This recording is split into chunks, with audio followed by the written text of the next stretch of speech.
اعوذ باللہ من الشیطان الرجیم بسم اللہ الرحمن الرحیم لقد ارسلنا نوحا الى قومه فقال يا قوم اعبدوا الله ما لكم من اله غيره انی اخاف علیکم عذاب یوم عظیم قال الملأ من قومه انا لنراك في ضلال مبین قال يا قوم ليس بي ضلالة ولكني رسول من رب العالمين أبلغكم رسالات ربي وأنصح لكم وأعلم من الله ما لا تعلمون أوعجبتم أن جاءكم ذكر من ربكم على رجل منكم لينذركم ولتتقوا ولعلكم ترحمون فكذبوه فأنجيناه والذين معه في الفلك وأغرقنا الذين كذبوا بآياتنا إنهم كانوا قوما عمين صدق الله العظيم۔ اہل جنت کی محفل میں یہ گفتگو آئی تھی، لقد جاءت رسول ربنا بالحق، کہ ہمارے پروردگار کے رسول برحق بات لے کر آئے۔ برحق بات یعنی توحید کی دعوت لے کر آئے۔ توحید کا بیان اب یہاں مکمل ہوا، اب آگے اللہ تبارک و تعالیٰ 5 رسولوں کا تذکرہ کرتے ہیں کہ ان سب رسولوں نے توحید کی دعوت دی، قوموں نے ان کی دعوت ٹھکرا دی اور ہلاک ہوئے۔ تو یہ واقعات قریش کو سنائے گئے ہیں تاکہ وہ ان واقعات سے سبق لیں، ایمان لائیں اور ہلاکت سے بچیں۔ تو ان انبیاء میں سے، ان رسولوں میں سے پہلا واقعہ حضرت نوح علیہ السلام کا بیان ہوا ہے۔ حضرت نوح علیہ السلام آدم ثانی ہے۔ سورۃ الصافات میں ہے وَجَعَلْنَا ذُرِّيَّتَهُ هُمُ الْبَاقِينَ، اور ہم نے انہی کی اولاد کو باقی رہنے والا بنایا۔ تو اس وقت کائنات میں جتنے بھی انسان ہیں وہ سب کے سب حضرت نوح علیہ السلام کی اولاد ہیں۔ حضرت نوح علیہ السلام اللہ کے پہلے رسول ہیں، آپ سے پہلے انبیاء مبعوث ہوئے تھے۔ نبی کی بعثت ہمیشہ مومنین کی طرف ہوتی ہے اور رسول کی بعثت مشرکین کی طرف ہوتی ہے۔ آدم علیہ السلام اور نوح علیہ السلام کے درمیان زمانہ کتنا ہے، اس کی تعیین مشکل ہے، البتہ لمبا عرصہ گزرا ہے۔ اس دوران بت پرستی کا رواج بہت بڑھ گیا تھا۔ نوح علیہ السلام کی قوم نے بھی بت بنا رکھے تھے جن کا ذکر سورہ نوح میں 29ویں پارے میں آیا ہے، جن کے نام تھے ود، سواع، یغوث، یعوق، نصر۔ یہ 5 قسم کے بت تھے، 5 نام تھے ان بتوں کے، 5 بت تھے اور 5 نام انہوں نے رکھے ہوئے تھے۔ حضرت نوح علیہ السلام نے 950 سال تک اپنی قوم پر محنت کی، جیسا کہ سورہ عنکبوت میں آیا ہے۔ نوح علیہ السلام نے اپنی قوم کو سمجھانے میں کوئی دقیقہ نہیں چھوڑا، مگر چند ہی نیک بخت لوگ ایمان لائے۔ اکثریت قوم کی منکر رہی، تو جو لوگ ایمان لائے وہ بھی تقریباً غریب طبقے کے لوگ تھے۔ قوم کی اکثریت شرک پر جمی رہی۔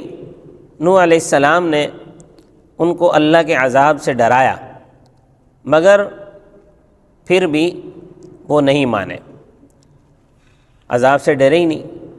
تو پانی کا سیلاب آیا اور ساری کی ساری قوم اس پانی کے اندر غرقاب ہو گئی۔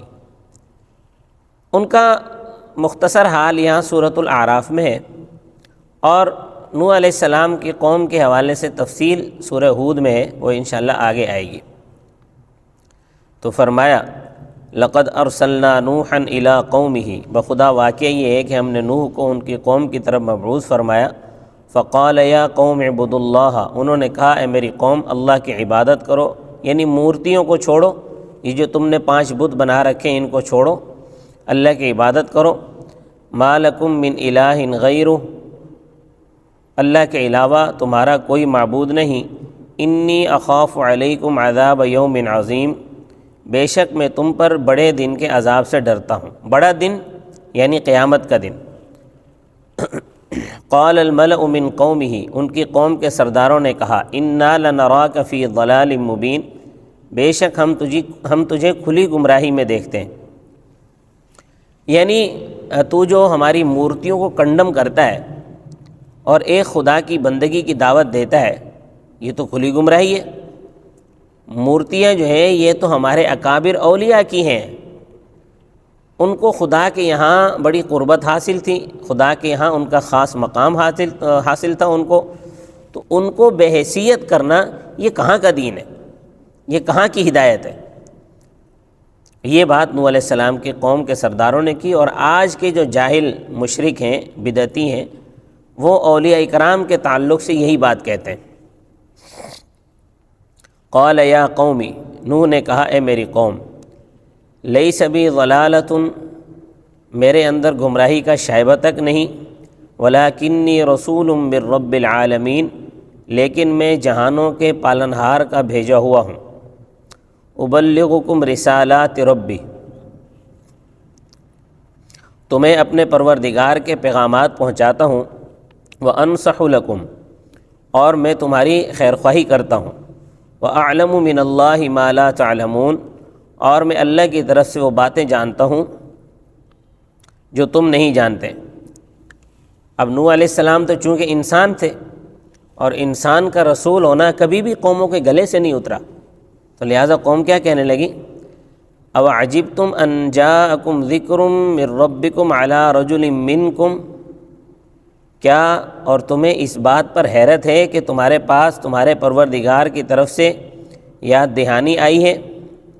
علی رجل منکم، تم ہی میں سے ایک آدمی کے ذریعے، لینذرکم، تاکہ وہ تمہیں ڈرائے، ولتتقوا ولعلکم ترحمون، تاکہ تم ڈرو اور تم پر رحم کیا جائے، تاکہ تم پر رحم کیا جائے۔